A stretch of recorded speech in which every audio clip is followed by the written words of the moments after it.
Event of the Rehoboth Beach Writers Guild. If I could have your attention, please, we'd like to get started with the program this evening. I'd like to introduce Executive Director Mary Beth Fisher.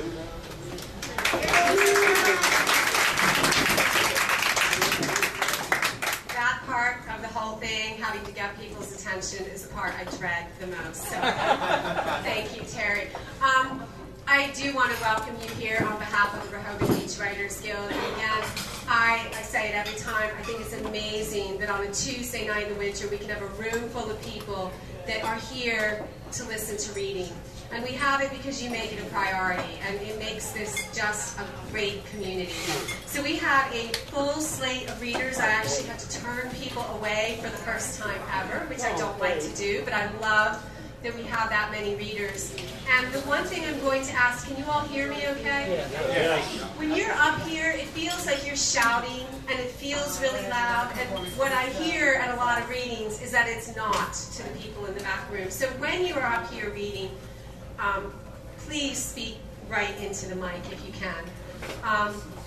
I do want to remind you of that lovely orange bucket over there. The Rehoboth Beach Writers Guild takes great pride in the fact that we keep as many of our events, all of our events except for classes, absolutely free. Because our belief is that your stories matter, and we want to hear your stories no matter what. But we do depend on membership and donations. And the $1, the $2, the $500 that you put down,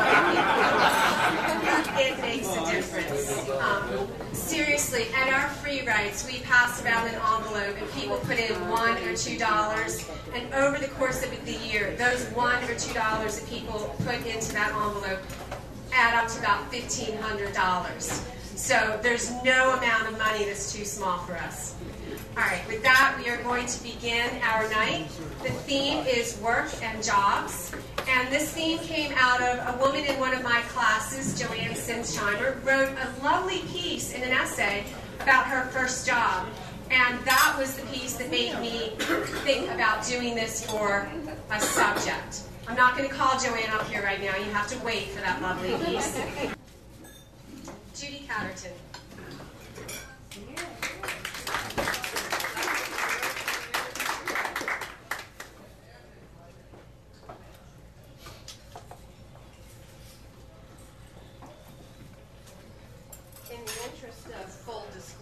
This was written a few months back when the topic was cars, but I never read it, and I think it might work. I love it. They called us the Maryland Girls that summer that Betty, Cheryl, and I worked as waitresses on Cape Cod.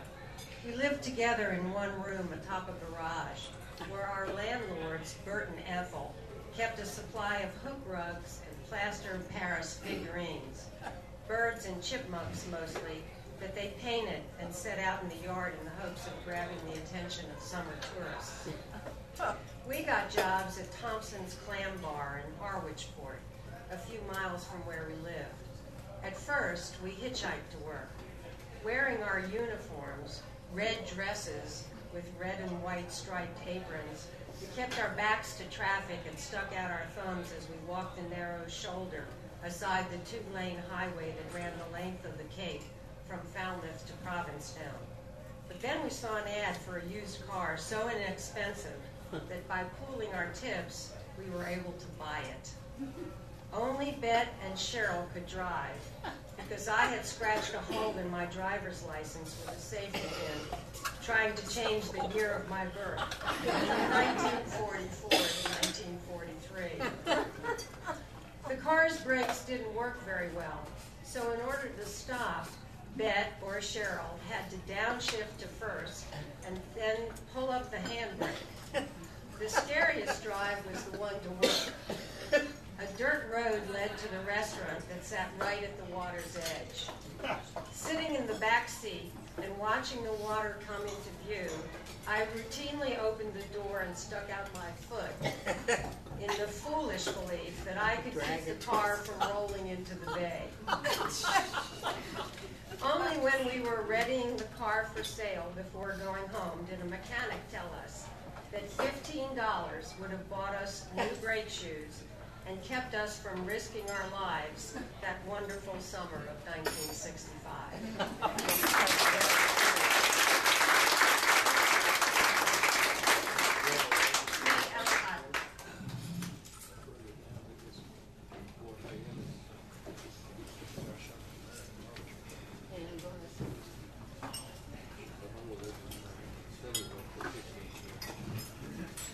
Very pretty. I'm still chewing, so. This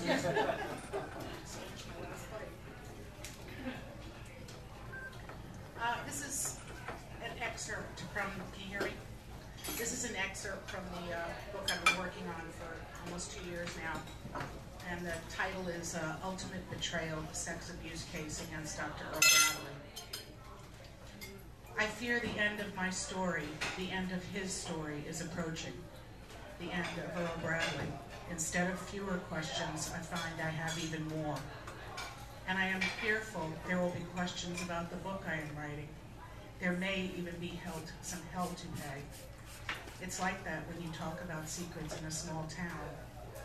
Another fear is not that readers are not going to care about this book, but that there are some stories people just don't want to hear.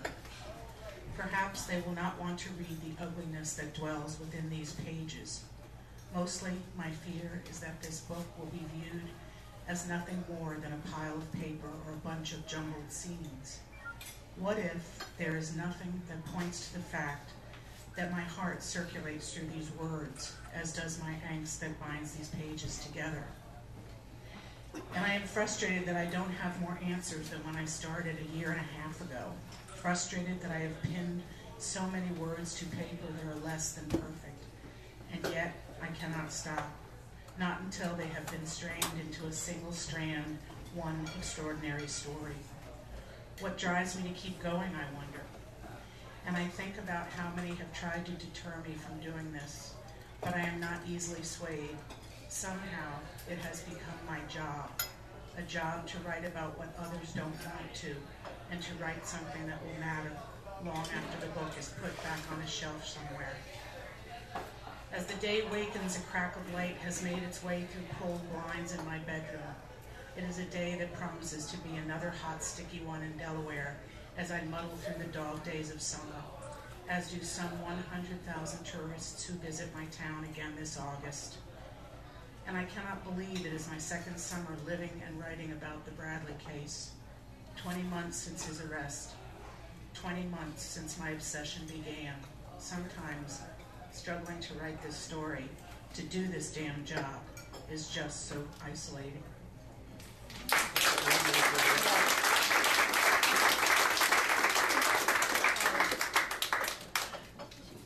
Seal fee. Those of us sitting over here have this echo from upstairs, so I really am going to ask you to yell. Or you can move.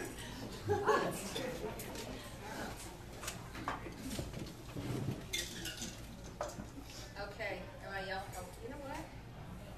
If I look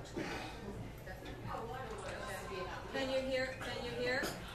Is that good? Yeah. Okay. I will yell. This is an excerpt from my novel, Dancing in Quicksand. In this scene, 40-year-old Pinch O'Malley returns a file of photos to retired photojournalist Lydia Wright.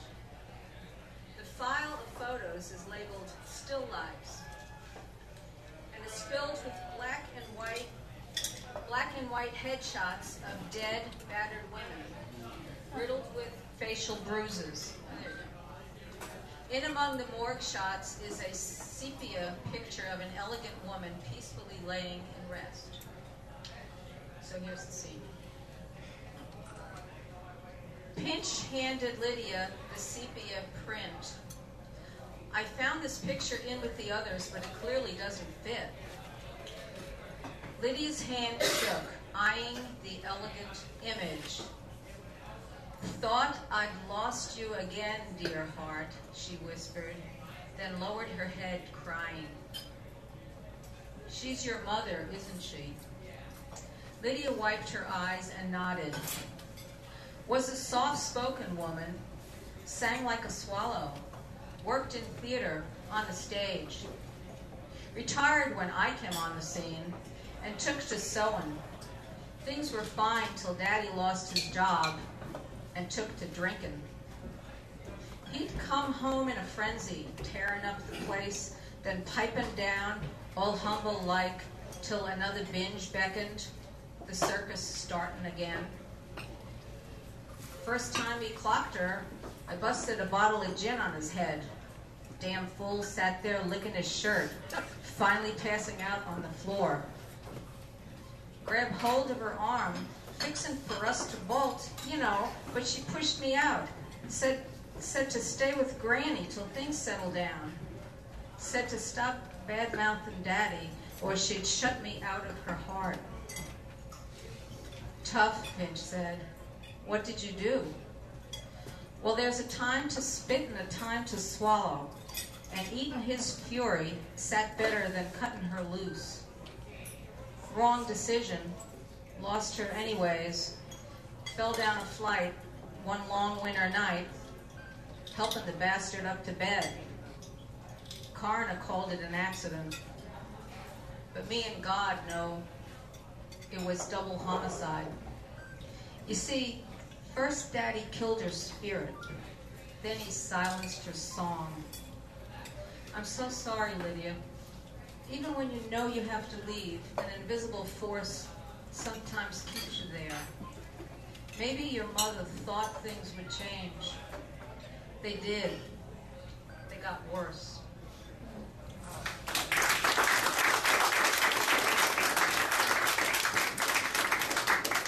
Ann Caldwell.